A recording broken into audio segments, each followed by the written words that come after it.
Britain में भी corona vaccine से बचाव के लिए बड़े स्तर पर टीकाकरण का अभियान जारी है। इस बीच एक मीडिया रिपोर्ट में कहा गया कि ब्रिटेन सरकार अगले महीने से देश के 3 करोड़ 2 लाख लोगों को कोरोना वैक्सीन की बूस्टर डोज देने का काम शुरू करेगी। इस बड़े अभियान के लिए 2000 फार्मेसी को जोड़ा गया है। बूस्टर डोज का यह अभियान 6 सितंबर से शुरू हो सकता है। इस टीकाकरण कार्यक्रम को इस साल दिसंबर के अंत तक पूरा करने की योजना है। ब्रिटेन में जारी ताज़ा आंकड़ों के मुताबिक देश में 88.5% वयस्कों को टीके की पहली खुराक और 72.1% वयस्कों को टीके की दोनों खुराक लग चुकी है। अगर आपकी दिलचस्पी खगोल विज्ञान में है तो आज के लिए आपका दिन बेहद खास होने वाला है। दरअसल आज सुबह 11:30 पर शनि ग्रह पृथ्वी के बेहद नजदीकी से गुजरा, लिहाजा इस अद्भुत नजारे को खुली आंखों से भी देखा गया। इस दौरान सूर्य की प्रतिक्रमा करता हुआ शनि, पृथ्वी और सूर्य तीनों एक तरह सीधी रेखा में रहे।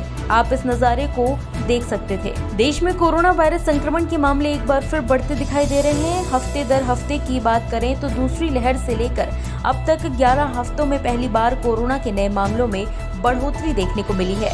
यह भविष्य में देश के कोरोना महामारी में फिर से बढ़ने का संकेत हो सकता है। इस समय देश में 3 राज्यों में बड़ी संख्या में मामले सामने आ रहे हैं। ये राज्य हैं केरल, कर्नाटक और तमिलनाडु। भारत में 26 जुलाई से 1 अगस्त के हफ्ते में 2.86 लाख कोरोना के नए केस दर्ज किए गए हैं। यह इसके पहले हफ्ते से 7.5% अधिक है। उस हफ्ते यह आंकड़ा 2.66 लाख था। दूसरी लहर के दौरान 3 से 9 मई के हफ्ते के बाद देश में पहली बार साप्ताहिक रूप से कोरोना केस बढ़े हैं। कोरोना केस घटने का सिलसिला पिछले हफ्ते तक जारी था, यहाँ तक कि यह कमी 1.4% तक आ गई। देश में कोरोना वायरस के मामलों की रफ्तार में उतार चढ़ाव का क्रम जारी है। केरल में अनियंत्रित स्थिति के चलते मामलों में बढ़ोतरी हो रही है और तीसरी लहर की आशंका जाहिर की जा रही है। देश के इस बीच लगातार छठे दिन 40,000 से ज्यादा कोरोना केस रिकॉर्ड किए गए हैं। केंद्रीय स्वास्थ्य और परिवार कल्याण मंत्रालय की ओर से सोमवार को जारी आंकड़ों के मुताबिक बीते 24 घंटे के दौरान देश में कोरोना के 40,134 नए मामले सामने आए। मध्य प्रदेश में आफत की बारिश जारी है। प्रदेश के कई जिले पूरी तरह से जलमग्न हैं। भिंड जिले में जहां कच्चा मकान ढहने से एक लड़की की मौत हो गई, वहीं श्योपुर जिले में कुआरी नदी का जलस्तर बढ़ने से 50 लोग मैरिज गार्डन में फंसे हुए हैं। दोनों जिलों में बचाव राहत कार्य जारी है। इन जिलों के अलावा सिंगरौली, रीवा और दतिया सहित कई जगह आफत की बारिश जारी है। बिहार के मुजफ्फरपुर में हुए एक भीषण सड़क हादसे में बीएसएफ के डिप्टी कमांडेंट मारुति शरण और उनके कार चालक की मौत हो गई। डिप्टी कमांडेंट की कार को एक ट्रक ने धक्का मारा और उसके बाद उनकी कार एक बस से जा टकराई।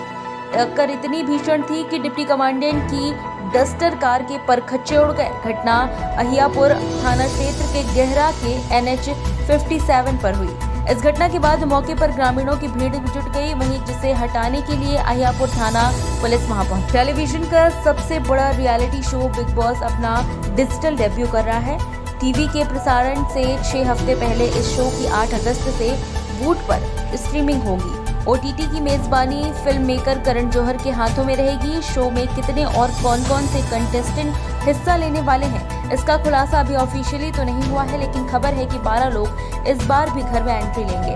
आज भारत में सोने और चांदी की कीमतों में गिरावट देखने को मिली है। MCX पर आज गोल्ड 0.16% गिरकर 47,926 रुपए प्रति 10 ग्राम पर आ गया है। वहीं चांदी 0.3% की गिरावट के साथ 67,865 रुपए प्रति किलोग्राम पर कारोबार कर रहा है। पिछले सत्र में सोना लगभग 400 रुपए यानी 0.75% गिर गया था और चांदी की कीमतों में 0.5% की गिरावट हुई थी।